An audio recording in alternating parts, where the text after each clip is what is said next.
আলাদা নারী স্বাস্থ্য কেন্দ্রের কথা বলা হচ্ছে, তারপর ইমার্জেন্সি ট্রান্সপোর্টের কথা বলা হচ্ছে।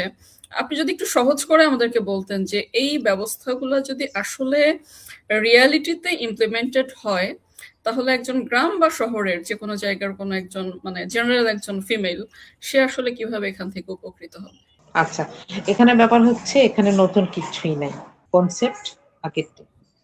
মজার ব্যাপার হচ্ছে বাংলাদেশের মা ও শিশু কেন্দ্র কিছু আছে যেগুলাতে শিশুদের প্রাথমিক পরিচর্যা কিংবা মায়েদের বা প্রসূতি মায়েদের, ভবিষ্যৎ মায়েদের বা প্রসূতি মায়েদের টেক কেয়ার করা হচ্ছে।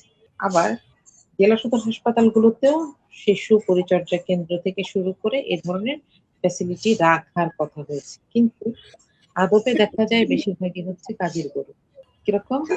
যে এখানে আসলে এই জায়গাটাতে মনোযোগ দেওয়া হচ্ছে না। হুম? যেমন দেখা যায় যে এমন একজন ডাক্তার আছে স্পেশালিস্ট না এবং তিনি প্যারাসিটামল ছাড়া আর কোনো ওষুধ দিচ্ছেন না। এবং এমন অবস্থায় দেখা যায় যে শিশু পরিচর্যা কেন্দ্র কিন্তু সেখানে প্রয়োজনীয় মেশিনপত্র নাই কিংবা স্টাফ নাই।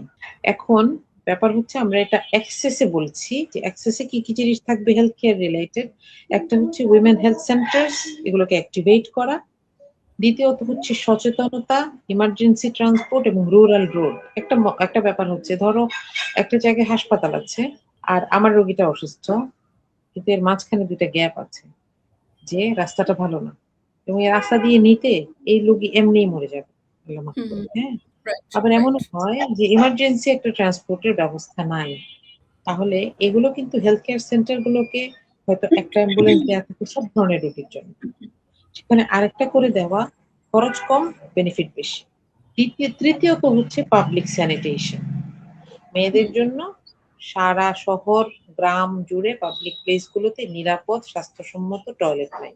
এটার সাথে, সাথে যদি বলি যে একটা মা তার বাচ্চাটাকে নিয়ে বের হয়েছেন, দুগ্ধপোষ্য বাচ্চা, যে তাকে খাওয়াবেন কোথায় বা একটু ন্যাপিটা চেঞ্জ করে দিবেন কোথায়, এরকম জায়গা নাই। এগুলোকে অ্যাড্রেস করা হয়েছে অ্যাক্সেস এ এবং এরপরে হচ্ছে যে আরেকটা জিনিসের ব্যবস্থা করা হচ্ছে বা অফার করা হচ্ছে যে ডিজিটাল হেলথ এন্ড টেলিমেডিসিন। যারা জি। কোনো কারণে ঘর থেকে বের হতে পারছেন না তাদের এই সেবাটা যেন নিশ্চিত করা যায়।